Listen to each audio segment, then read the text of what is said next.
Bem-vindo ao nosso podcast Acolher Mentes. É um prazer mais uma vez estarmos juntos. Eu, psicóloga Tânia Lopes e o médico psiquiatra Dr. José Lourenço, como sempre, estamos aqui com você, para vocês, debatendo temas relevantes e que falam de saúde mental. Hoje o nosso tema não é menos interessante. Vamos falar aqui de pais superprotetores. E você por aí? Será que você é pai, você é mãe, você é superprotetora? Quais as consequências dessa superproteção? Quais os benefícios? O que é que acontece de vantagens e desvantagens? Fique aí com a gente, curta esse podcast, compartilhe, fique aí, convida um pai, convida uma mãe, aquele que você conhece que diz, você exagera na dose. Porque dar amor é maravilhoso, mas exagerar a gente sabe, eu e você, o Dr. José Lourenço, sabemos que a medida, o equilíbrio é a busca nossa constante diária. Então fica com a gente, eu vou passar agora para cumprimentar vocês e a gente começar o nosso bate-papo para ele, o médico psiquiatra Dr. José Lourenço. Olá pessoal, tudo bom? Além de falar dos pais superprotetores, vamos falar também de outros estilos de criação. Tem outros modos também, vamos dar uma pincelada neles aí, tá bom? Fiquem com a gente, tema interessante, atual, que se não ajudar você, vai ajudar o vizinho, um amigo. Então compartilhe os cortes, compartilhe a live, compartilhe o episódio. Vamos lá. Veja só, pais superprotetores. O que seria isso? A gente sabe que é dever nosso enquanto mãe, enquanto pai, a gente proteger e a gente orientar os nossos filhos. Ocorre que muitas vezes hoje, essa vida moderna, o corre-corre, as atribuições que são inúmeras de todo mundo, termina às vezes as pessoas se perdendo um pouco, sem querer, porque o pai e a mãe só querem o bem dos filhos, né?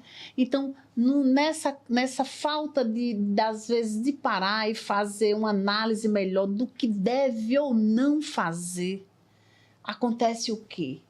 Termina exagerando na dose, dando muito sim, não querendo que o filho, tudo que o filho quer termina dando sim, não querendo dar não, e aí a gente para e pergunta, até que ponto isso ajuda? Como educar hoje o jovem? O jovem que muitas vezes não tem limites, ele não tem limites porque ele tem um celular na mão, ele tem uma TV, ele tem a mídia, ele tem hoje esse avanço da tecnologia que ajuda bastante, que sem a tecnologia nós não estaríamos aqui conversando com você pai, com você mãe, não estaríamos. Contudo, é importante a gente saber que nós adultos sabemos os nossos limites, sabemos aonde a gente deve ir. Enquanto que a criança, o adolescente, ele já está preparado para muitas vezes ficar à vontade, aí é que vem a figura do pai, da mãe, dos pais, de orientar, de saber dizer não, de saber acolher e manter firme no propósito que os filhos cresçam sem ficarem aquelas crianças que exageram, que não podem ser contrariadas, que muitas vezes quando leva não do pai e da mãe, faz aquele escândalo. E aí eu te pergunto, como será esse adolescente, como será essa pessoa na vida adulta? Eu passo a palavra agora para o Dr. José Lourenço, ele falar o que ele acha dessa falta de limites, quais as consequências, o que é que nós estamos, enquanto profissionais, enquanto pais, eu enquanto avó, nós que fazemos parte de uma sociedade, somos profissionais, o que a gente observa? Onde nós estamos falhando? Até porque não existe receita, o pai perfeito. Porque pai perfeito e mãe perfeita, eu vou contar um segredo para vocês. Só tem um. O pai e a mãe perfeita é aquele que não tem filho para educar. Aí é fácil dizer, por aqui dá certo, por aqui não dá certo. Mas na hora do vamos ver, não é, doutor? A história é outra. Com certeza. Mesmo porque, Tânia, os pais é o elo mais forte. As crianças é o elo mais fraco dessa corrente. Todos têm os seus deveres e direitos, suas contribuições, mas o elo mais fraco é o da criança, Tânia. Falar sobre pais superprotetores me vem à mente sempre o excesso de zelo, o excesso de amor. É fácil, todos nós, criticarmos os pais que dão pouco amor, que são muito duros, autoritários, rígidos, ou que batem, ou que espancam, ou que promovem abusos.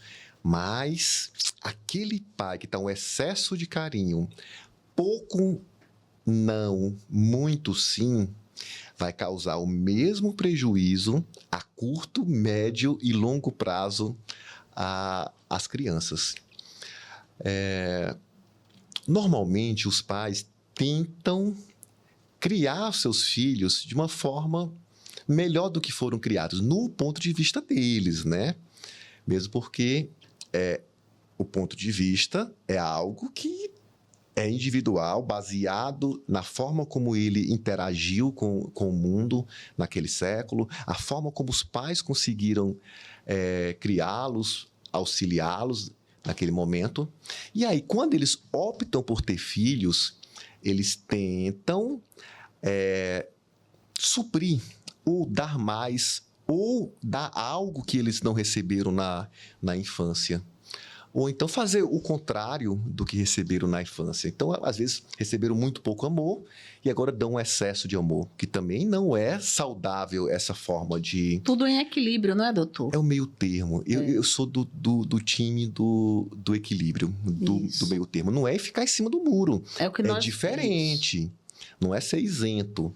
É ser justo. É buscar qualidades da criação do século passado, do século retrasado e todos os outros séculos que nos antecederam com a forma atual. A forma atual, esses moldes atuais de criação, não somente dos pais superprotetores, porque existem algumas outras modalidades que prejudicam, que não é através da superproteção, também causam muito prejuízo, Tânia. Então, usar esse meio termo, Tânia. Existe muitas formas de criação, muitos moldes, muitas formas de criar. Eu gosto da forma baseada em comparação, baseada em estudos, baseada em observação, em conhecimento, em escutar. Tudo na vida a gente é treinado, a gente estuda de uma forma formal na escola, ou numa universidade, ou num curso técnico, ou com o mais velho. Por que não estudar também para poder ser pai? Eu acredito que a melhor forma é você que quer ser pai, quer ser mãe, utilizar esses conceitos, a forma como vocês hoje veem, ou então quem já é pai e está cometendo excessos, Tânia, colocar no papel a forma como vocês estão criando seus filhos, estudar sobre o tema. Hoje tem uma vasta literatura aí, tanto em texto quanto em áudio, ou então enquanto vídeo, e aí se alimentar dessas informações, conhecer abrir o seu leque de possibilidades, Tânia, e aí você achar uma versão atualizada, uma versão melhorada. Até porque nós sabemos que a superproteção termina sendo uma forma do pai. Ele acha e ele tem o pai e a mãe, que é uma forma de demonstrar o amor. E ele quer, através disso, provar que ama, enfim, é esse sentimento, é isso. Contudo, a superproteção, a falta do equilíbrio, dá um efeito contrário. Porque essas crianças, esses jovens, eles vão ficar dependentes emocionalmente.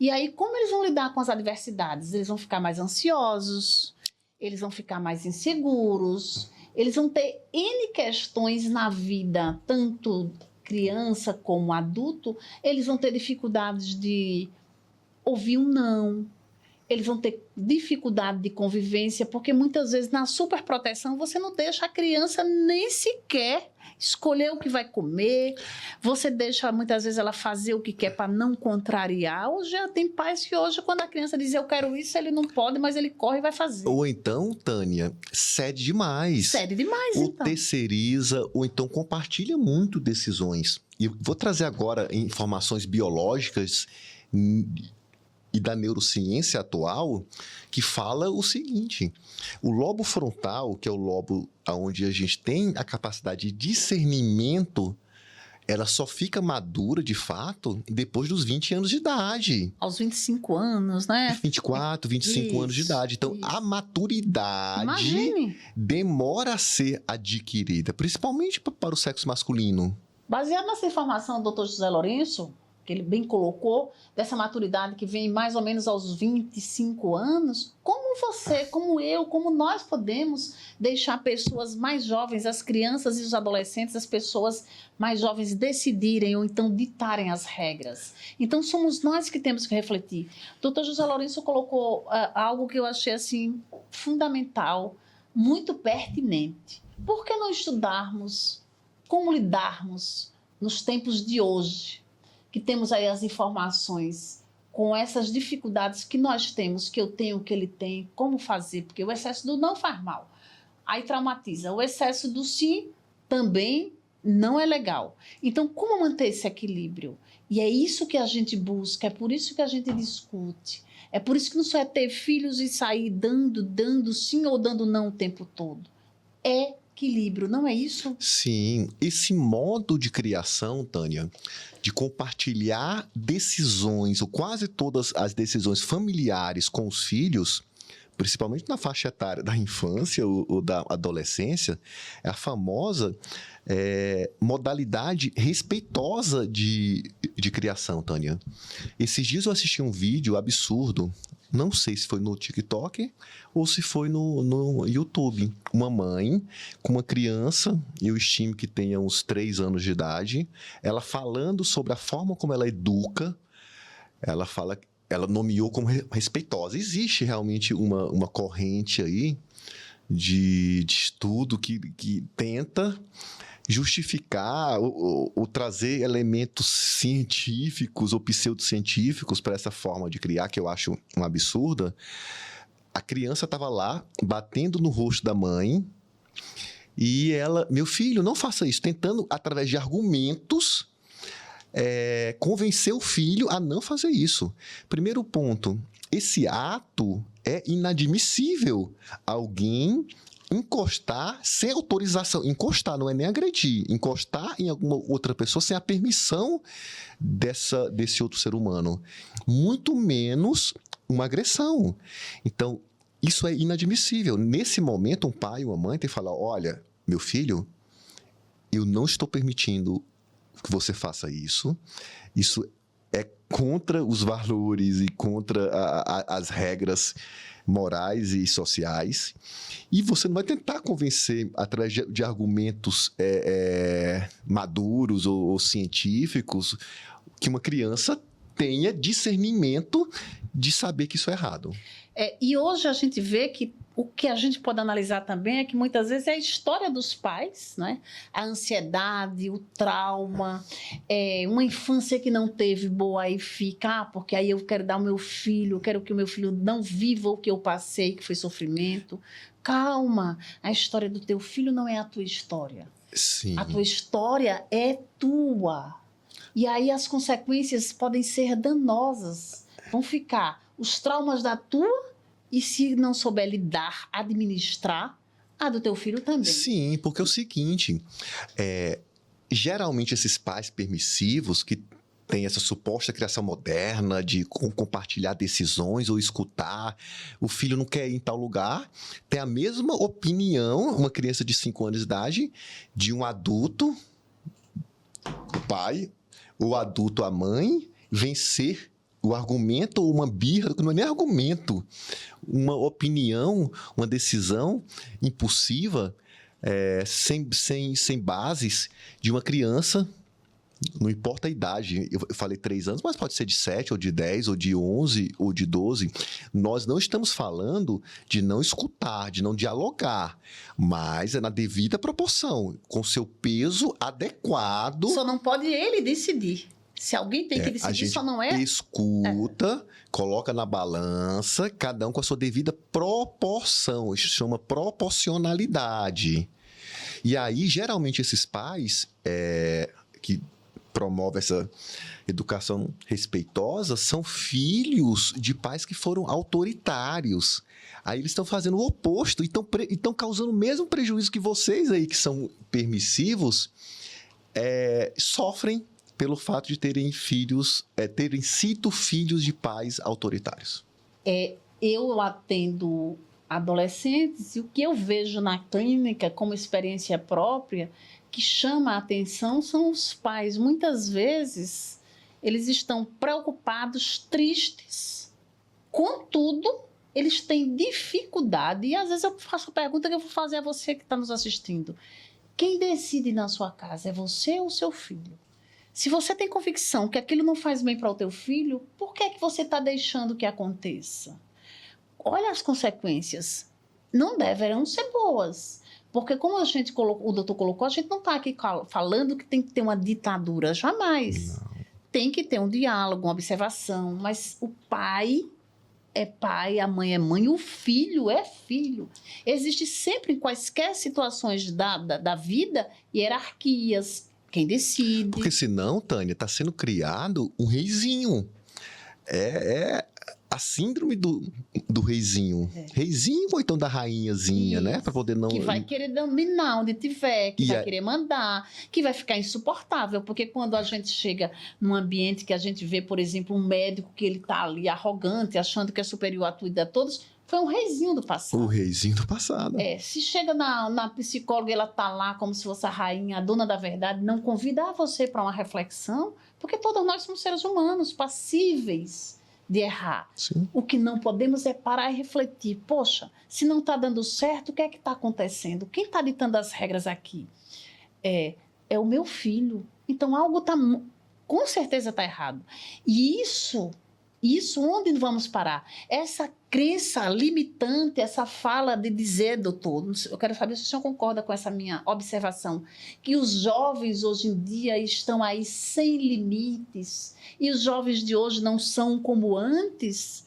E aí eu quero que você responda: os pais estão se perdendo ou os filhos? Quem está se perdendo mais? Os pais se perderam com essa permissividade, tentar fazer o oposto da forma como foram criados. Eu entendo, eu sou dessa geração mais dura, eu tenho 44 anos, mas mesmo tendo de pais mais duros, eu sempre me policio para tentar fazer o equilíbrio. Diálogo, escutar, ponderar, mas as regras, enquanto os filhos precisam dos pais financeiramente, pode ser um parâmetro, uma régua, cada um tem a sua, algum tem várias outras, eu tenho mais algumas outras, a palavra final, em boa parte das situações, é do pai e da mãe. Outra coisa, nós vivemos em sociedade. Se nós não aprendermos na casa da gente que a gente tem que obedecer às regras, como fica a nossa sociedade? Porque quando eu não obedeço a regra do semáforo, que está ali vermelho, que eu não posso passar, mas eu aprendo em casa que, ao ficar vermelho, eu tenho que parar, eu tenho que obedecer às regras, senão tem consequências danosas. A mesma coisa na nossa casa. Tem as regras da boa convivência, tem as regras de respeitar. Eu sei que eu não sou tão jovem, eu venho de uma época que a gente tinha uma rigidez, uma crença limitante maior, a gente tem que procurar se adequar, sim, ser um pouco flexível, mas se eu flexibilizar demais, se você flexibilizar demais, a gente consegue perceber que quem muito flexibilizou, muito sofreu. Sim, mesmo porque as crianças têm que ser frustradas em casa. Aprender isso, né? Porque em casa é um ambiente seguro, aonde está lá o pai, a mãe, ou a figura materna, ou a figura paterna, um irmão mais velho, um irmão caçula. Então, ali é um ambiente protegido. Então, a função dos pais é essa. Desde cedo, saber que a vida você vai levar não, que você vai perder, que você vai frustrar. E exemplificar, mostrar na prática, você quer assim, mas não vai ser assim. Como já se viu? Um adulto diz, eu quero que meu filho durma cedo, mas eu não consigo. Ele fica até tarde no celular e ele fica trancado no quarto dele.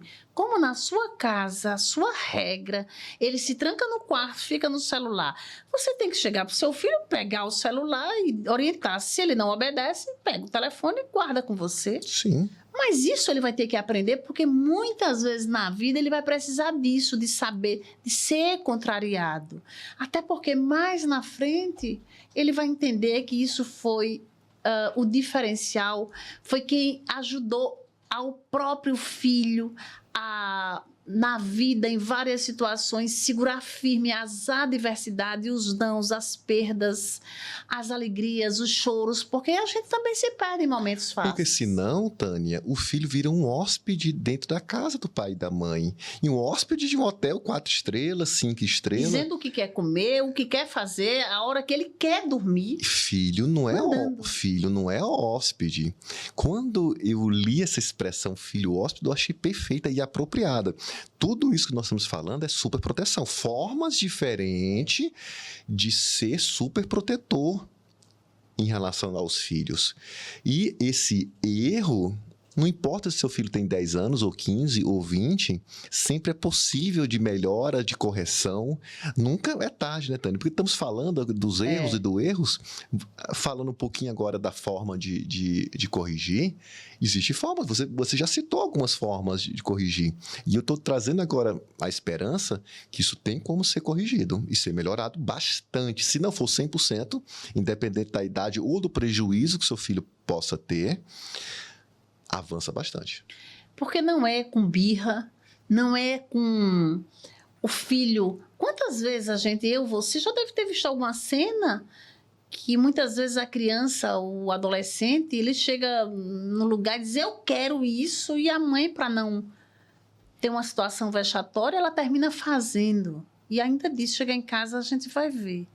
Quer dizer, é muito complicado isso. Por que não a gente parar para pensar e mostrar para o filho, independente da idade, desde cedo, mesmo criança, na forma lúdica quando é criança, depois numa forma mais ou menos rígida, se for necessário, mas que tem que ser aquela regra, porque mesmo depois de adulto, mesmo quando ele sai da tua casa, ele vai precisar viver em sociedade, e não podemos conviver num ambiente onde tem mais de uma pessoa, onde eu não possa pensar que o clima, a luz, o ar-condicionado tem que ficar, tudo a gente tem que ver o contexto da coisa, o coletivo. Eu não posso pensar só em mim. Se eu vou para um lugar comer, se eu estou com um prato aqui, tem outra pessoa para comer, eu não vou poder comer, por mais que eu queira aquela comida toda.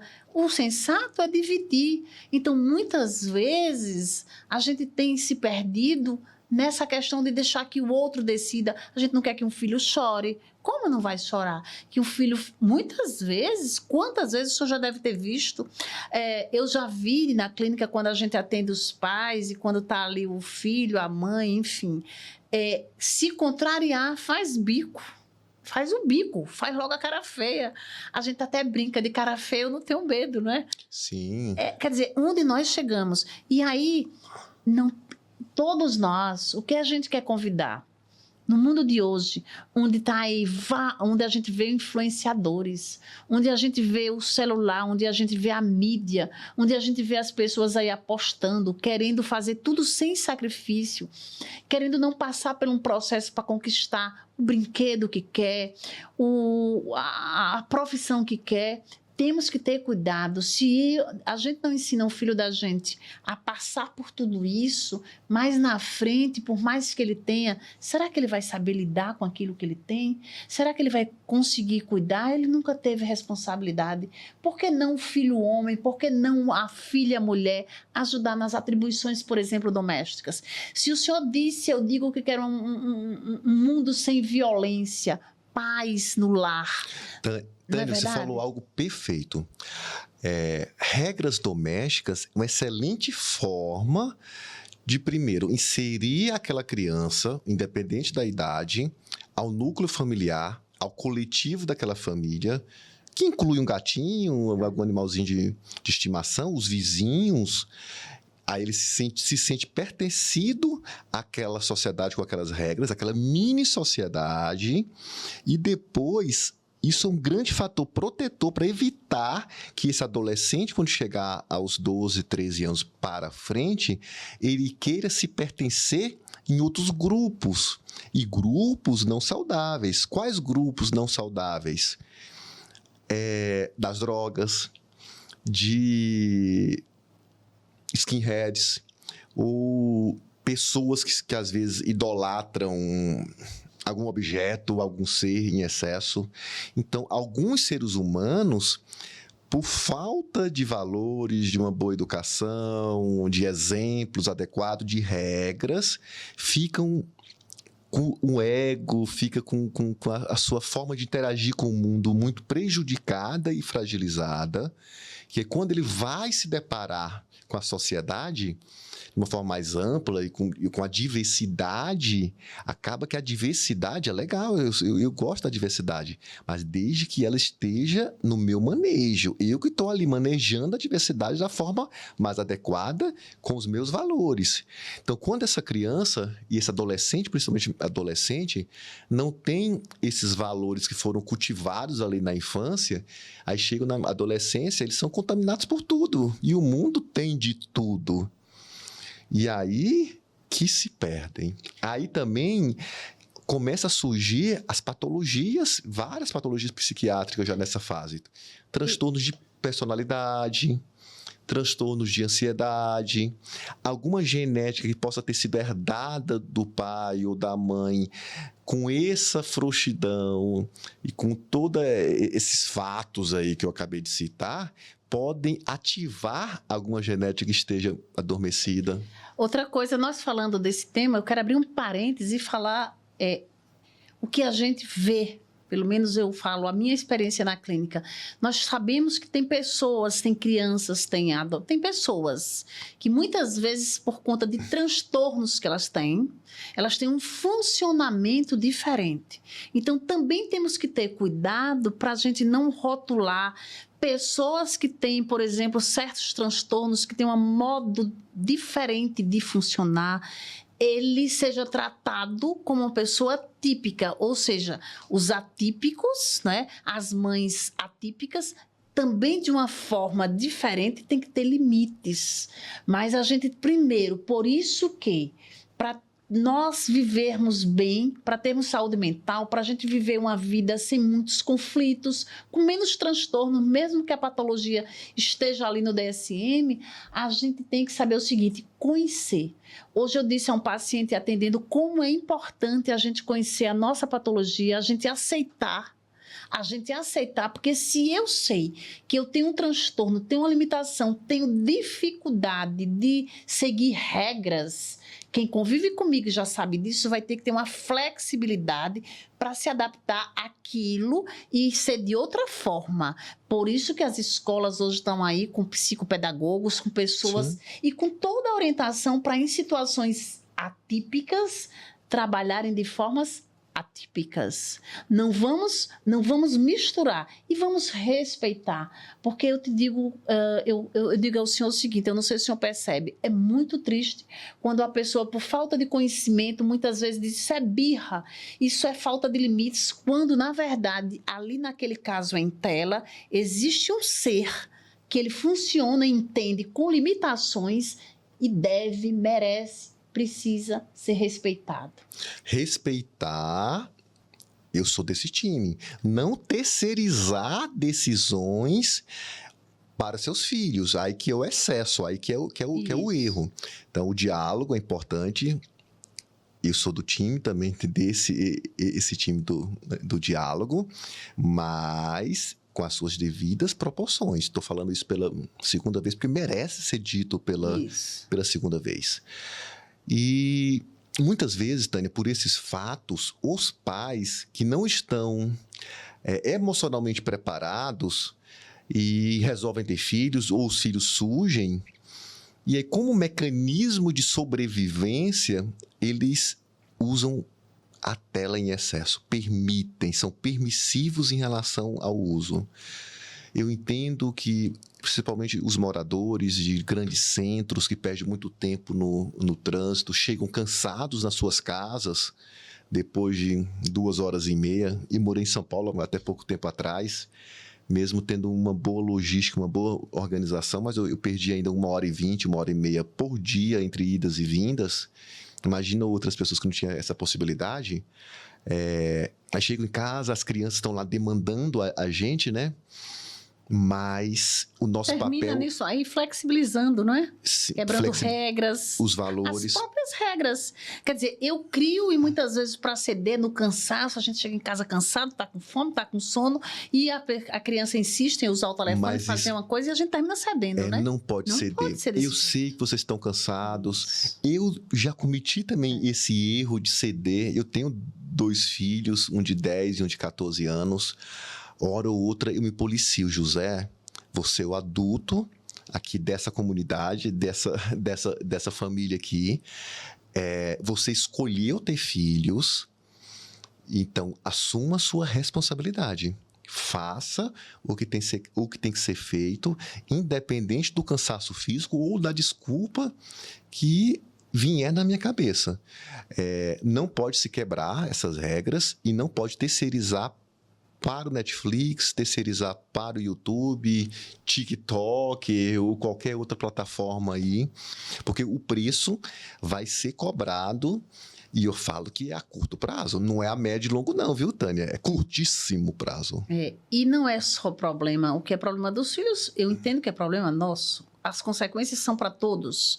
Então, é muito difícil amanhã ou depois a gente ver o filho ter um comportamento inadequado. Ilegal também. Ilegal. E você muitas vezes... Quantas vezes eu presenciei? Eu sou psicóloga, sou advogada, e algumas mães, em algumas situações em audiência, elas eram advogada dos filhos. Aquilo doía. Eu entendo enquanto mulher, enquanto mãe.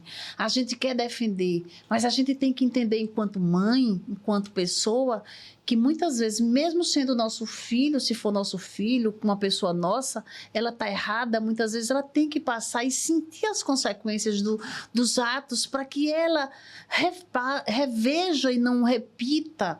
Porque quando uma mãe super protege, assume muitas vezes que foi ela que errou, que ela que fez e não o filho, e que o filho nunca fez aquilo, mais tarde a consequência vai ser muito maior. Talvez essa mãe que nessa ânsia de dar amor, de mostrar que é amor, porque mãe é para proteger até o fim, claro que sim, protegendo, dando amor, mostrando que erra, mostrando que cair e errar é normal, mas se levantar, corrigir, sentir na pele. Quando a gente cai, que vem aquela ferida, a gente botava metiolato para curar, não ardia, doutor? Ardia.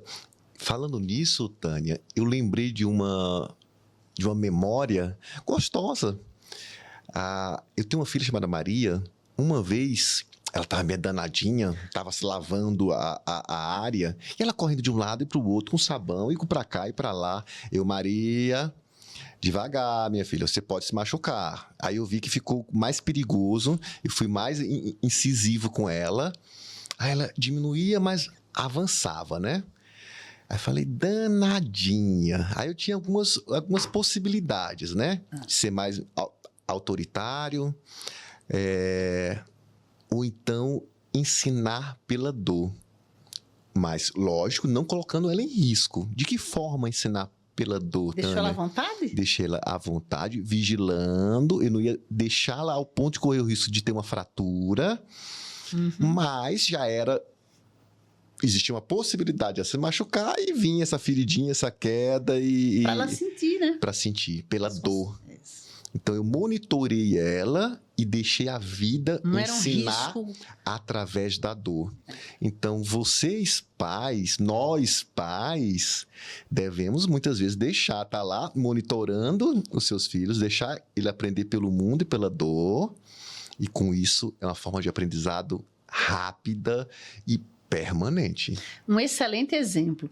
Eu sou mãe, eu tenho 2 filhos, eu sou avó, tenho 2 netas, e como é difícil, não é fácil educar.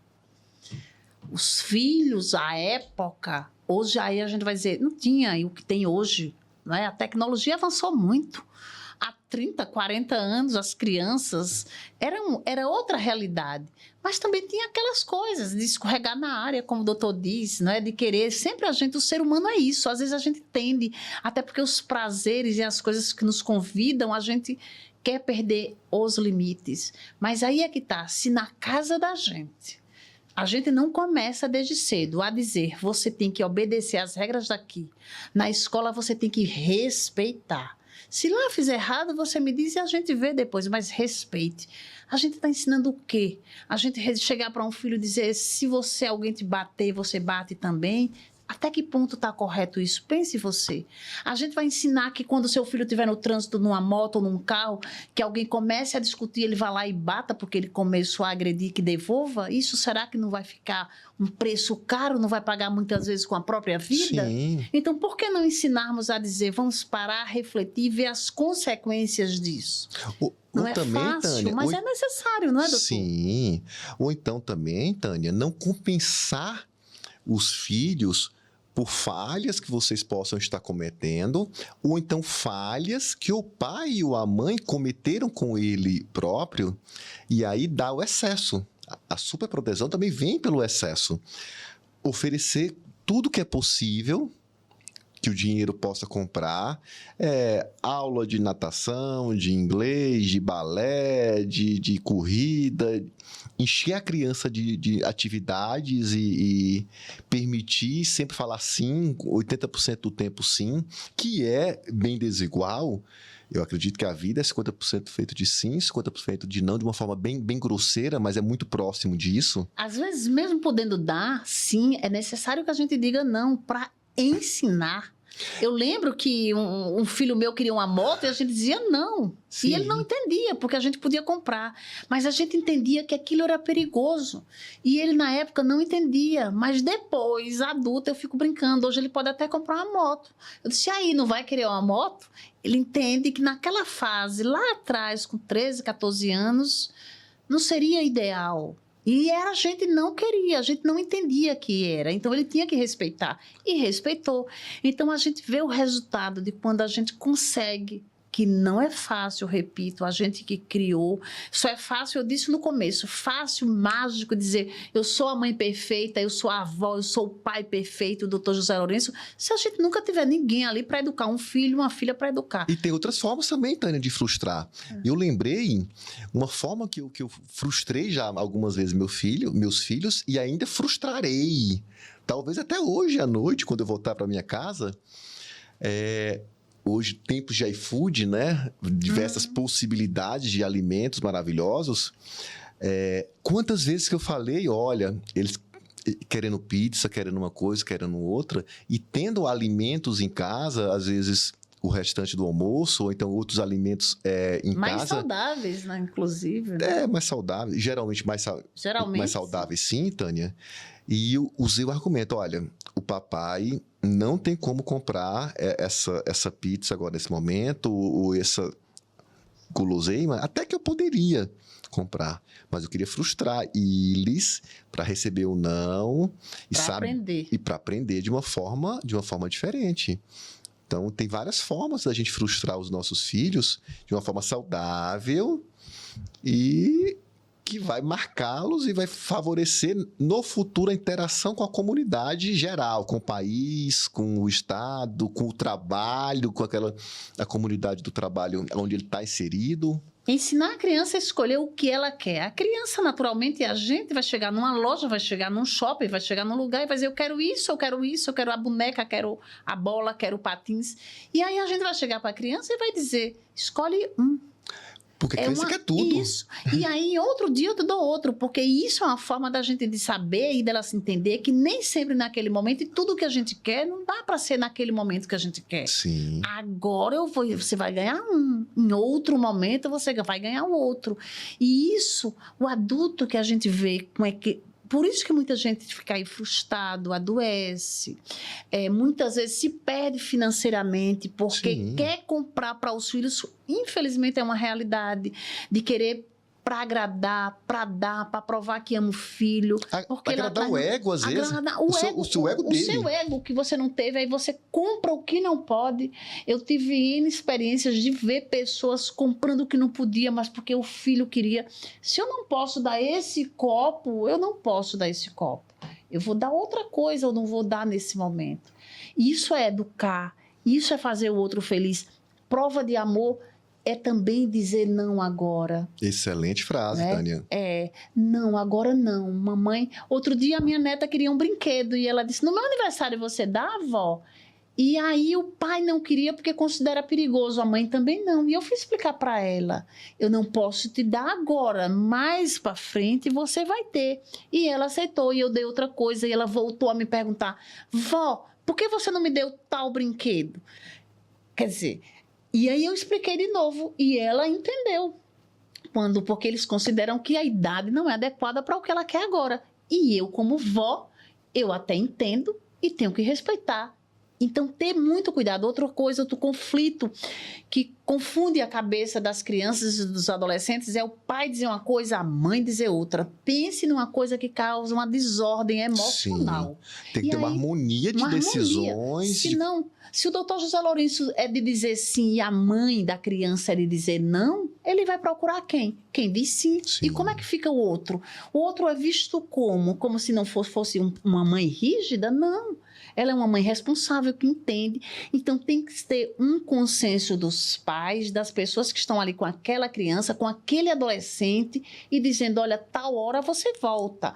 Seus amigos vão amanhecer o dia, vão. Você não, porque aqui a gente tem as regras de chegar a tal hora. E não tem o que discutir. E nesse consenso, Tânia, aí entra bastante diálogo para chegar nesse consenso e muitas vezes o pai ou a mãe ceder. Porque às vezes cada um de nós temos algumas crenças que às vezes são bastante enraizadas, crenças boas ou crenças negativas, porque crenças não é só negativas. Tem verdades absolutas, que é uma crença que são maravilhosas. E para aquele pai é inegociável e para aquela mãe ela vê de uma forma diferente. Então, a mãe tem que ceder para o pai até um certo ponto, onde seja aceitável e tolerável para ela, para poder chegar num consenso que não é o melhor, segundo olhares externos, mas para aquele momento pontual é que foi possível. E aí sim, essa criança, esse adolescente vai ter um comando só. Porque nós, pais, nós seres humanos, educamos pela fala e pelo exemplo. Então, não adianta só falar e não dar o exemplo. Tudo isso é formas de ser superprotetores, formas diferentes de superproteção que prejudicam seus filhos. E a gente está falando disso porque pais superprotetores, eles provocam uma desordem também neles, em si próprios, emocional. Sim. Nos filhos, idem, porque crescem pessoas inseguras, ansiosas, que se frustram com um simples não, que não aguentam dizer eu quero esse copo. Quando alguém mostra que não pode dar, de fato, ele não vai entender, porque ele nunca ouviu. Geralmente... E quais as consequências no âmbito da saúde mental? Os reflexos são inúmeros, não é Essas verdade? crianças aí, mais fragilizadas no ego... geralmente são filhos de pais negligentes, que não foram, às vezes, nem tanto super protetores. Tem um quê aí de negligência também desses pais, aí os filhos ficam reféns do mundo. E se tornam, às vezes, meio rebeldes, imagina, né? É um combo de prejuízos. É um combo. É um combo de prejuízos. Mas isso tem como ser corrigido. Agora, vamos falar da solução. A solução é, mais uma vez, estudo. É rever conceitos, olhar para dentro. Eu amo essa frase, olhar para dentro, em todos os sentidos. Tudo começa de dentro para fora. A gente olha internamente, vê os nossos conceitos, a forma como nós achamos que estamos criando, que enxergamos o mundo aqui fora, o mundo interno, se alimenta de informações externas, como esse podcast, como vários outros vídeos maravilhosos que tem no YouTube. O YouTube e outras plataformas tem muita coisa de qualidade, tem muita coisa de péssima qualidade. É só fazer uma tutoria, dar uma peneirada, como se fala aqui no Nordeste, se peneira com uma peneira fina de preferência para poder sair, captar lá os melhores, e aí com isso assistir e chegar ao meio termo, o que você acredita que é correto, rever esses conceitos do que é correto, mas o que o mundo, o que os pesquisadores, o que os profissionais acham que é a melhor forma possível, e aí sim você mudar a sua forma de atuação, de se relacionar com os seus filhos, e com isso, Tânia, os filhos aos poucos irem corrigindo. Já cansei de ver e de auxiliar pais nesse processo. Às vezes, inicialmente, enquanto psiquiatra, muitas dessas crianças e adolescentes, e adultos adolescentes, né, precisam até de medicação psiquiátrica. Porque estão tão disfuncionais no comportamento, nas relações interpessoais. Nas birras. Internas e externas.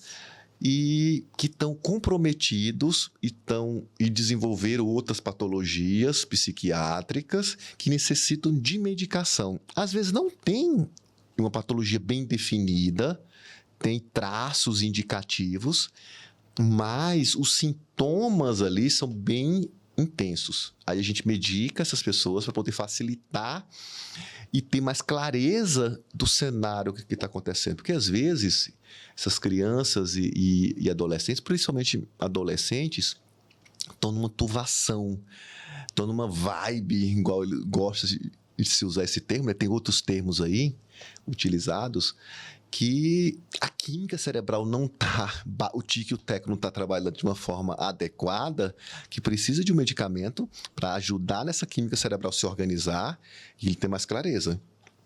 Às vezes uma contençãozinha química também, para ter mais clareza, propiciar um bom sono, às vezes até pelo medicamento inicialmente, porque no sono, que é algo inegociável, um sono de qualidade, aonde vai acontecer uma série de reações químicas de limpeza, existe um detox cerebral necessário. É necessário, onde é eliminado produtos químicos que foram produzidos e têm que ser descartados.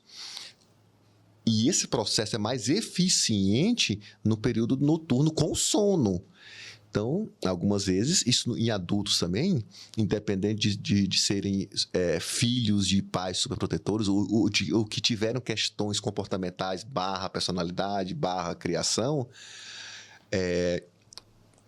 a gente tem que pesar na medicação noturna, inicialmente, por alguns dias, até o sono encaixar, a gente tira a medicação e aí se organiza quimicamente o cérebro. E só o fato de dormir, nós sabemos disso, só o fato de dormir já é terapêutico.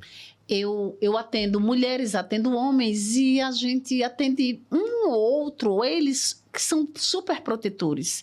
E eu sempre faço questão de ressaltar o quanto aquilo é danoso para a criança, as consequências. Hoje mesmo eu estava atendendo, eu digo, olha, isso não vai fazer bem.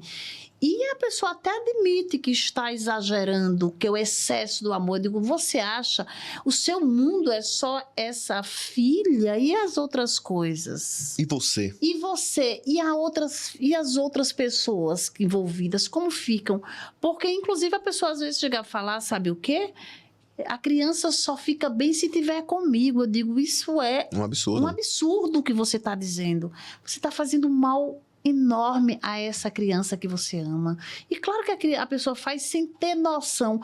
E cabe a gente, porque a gente que trabalha com TCC, terapia cognitiva comportamental, a gente acredita na mudança comportamental para que as emoções sejam equilibradas, para que o pensamento tem que mudar, a emoção idem e o comportamento também. Porque como se pegar uma criança já grande e colocar para dormir no meio dos adultos? Como pegar uma criança já grande ou um bebê para estar levando para ficar até altas horas para lá e para cá porque você não confia em deixar com ninguém? Isso é para agradar o seu ego. Isso. Agradar fragilidades internas que os pais têm e aí que cometem esses erros. Às vezes até tem uma noção parcial, mas querem continuar agradando a si próprio. A base é essa, satisfação interna. Uma das bases principais é essa. E persiste nesse erro. Nós, profissionais da saúde mental, não somos donos da razão. Muito longe disso. Mas somos seres humanos, somos profissionais que estudamos um pouco sobre o assunto, temos um olhar externo, porque nós temos dezenas de pontos cegos. Eu tenho dezenas de pontos cegos, já trabalhei vários e tenho vários outros. A Tânia e qualquer outro profissional de saúde mental. Com certeza. Mas o fato de nós estarmos olhando a situação de fora, está aqui a dinâmica familiar, a gente consegue observar, pontuar com mais clareza, identificar e conduzir essas pessoas a se olharem, a entenderem, a rever conceitos, auxiliares nessa caminhada, nessa jornada de autoconhecimento. Falando em autoconhecimento, temos até um podcast aí, eu acho que foi um dos últimos que nós gravamos, interessantíssimo, que o tema era autoconhecimento. Que se complementa a esse tema de hoje. Quase todos, né, estão ali interrelacionados. Por que essa superproteção? Por que o doutor José Lourenço? Por que eu, Tânia, superprotejo os meus filhos? Tudo tem a razão, os motivos pelos quais. Ok, cabe a gente entender e procurar modificar. Em não conseguindo só, busque a ajuda de um profissional que muitas vezes, como o doutor bem colocou, é preciso às vezes uma ajuda medicamentosa se nós não conseguirmos de fato a gente modificar isso, rever, porque a gente não tem o direito, errar, falhar, tudo bem, mas a partir do momento que a gente se observa, vê que está causando dano, quer dar amor, mas está exagerando na dose, porque tudo que é exagero não faz bem. E a nossa fala aqui, Tânia, é para todas as faixas etárias. Todas. Não importa se seu filho ou se você que está aí tem 2 anos de idade ou tem 80 anos de idade, entendeu? Isso serve para todas as faixas etárias. Estamos aqui quase na reta final, né, Tânia?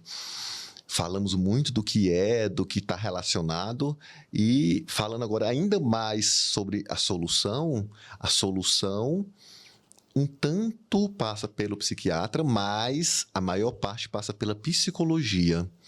Então, procure bons profissionais. Tem diversas modalidades de abordagem terapêutica, cada uma com seus benefícios, mas, inicialmente, tem algumas que são mais eficientes do ponto de vista pragmático. Às vezes a gente está num momento tão disfuncional que a gente precisa de algo mais concreto, objetivo, que dê um resultado maior a curto prazo e depois vai continuar dando, do que uma que vai aos poucos, passo a passo. Então, eu recomendo, para essa questão aqui debatida e falada sobre hoje, buscar essa modalidade chamada terapia cognitiva comportamental e algumas outras variâncias dentro dela. Tem vários outros tipos, irmãos aí da TCC. É um guarda-chuva, é um leque. Todas elas extremamente eficientes.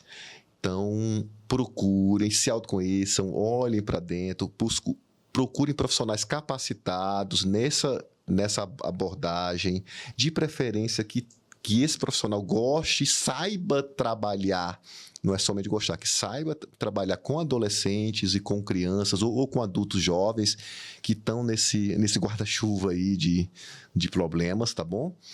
Que o resultado vai vir. Eu sou um eterno otimista, realista. Eu acredito no ser humano, eu acredito na nossa capacidade de rever os nossos pensamentos, as nossas emoções e os nossos comportamentos. Se eu me comporto de uma forma e observo que os resultados não estão sendo assertivos, só existe um caminho: mudar, psicoeducar. Todos nós precisamos, a vida toda nunca é tarde. O que não dá é para a gente ter uma realidade onde a gente observe que a gente está cedendo, que a gente está deixando de lado e que não está muito legal, a gente está enxergando e a gente diga que não consegue. Conseguimos sim. E a partir do momento que você enxerga, já é fundamental.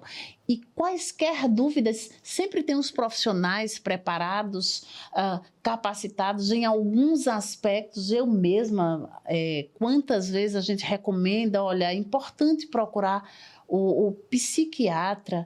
Muitas vezes é um complemento, mas assim, a terapia é um processo de autoconhecimento. Você não precisa estar ali muito desorganizado, achando que tem que estar bastante desorganizado para procurar uma terapia. A terapia é um processo que faz com que a gente reflita e se conheça. Por que eu ajo assim? Porque se eu estou enxergando o que não devo. Então, a gente agradece a você que esteve com a gente, agradece a você que compartilha, que assiste ao nosso podcast, porque o Acolher Mentes foi feito para você. Eu, psicóloga clínica, trabalho com TCC, atendo de 2 formas, online e presencial. O nosso Instagram é psicóloga Tânia Lopes. Vai lá, Tem muitas coisas falando de terapia cognitiva comportamental, falando da importância da gente rever os nossos comportamentos, as nossas emoções, porque saúde mental importa. E continue dando ao seu filho amor, atenção e cuidado, porque amar também é dizer não. Eu vou passar para o Dr. José Lourenço encerrar. Hoje a gente muda aquele que vai encerrar, mas eu digo a você o seguinte: não esquece, cuide de você e cuide da sua mente. Eu quero ilustrar o que você falou agora há pouco através de uma analogia. Se aqui tem um prego, não adianta você continuar. Se você estiver batendo esse prego com o celular, um exemplo, e até que pode entrar, demorar, quebrar o celular, ficar torto esse prego, até fixar o que tiver aqui que eu queira que seja fixado, mas tem outras ferramentas mais eficientes. Então, se você está tendo um resultado parcial ou pobre, ou que você não se agrade, utilize ferramentas mais eficientes para buscar esse resultado. Não adianta persistir no erro. Mude a forma de você encarar e utilize o que for necessário de forma segura, saudável, para poder conseguir outros resultados. Para poder me encontrar nas redes sociais, drjoselourenço.psiquiatra, tem lá o WhatsApp, várias outras informações, atendo todo o Brasil e presencialmente aqui na querida Arapiraca, em Alagoas. Um abraço a todos, até o próximo episódio. Até!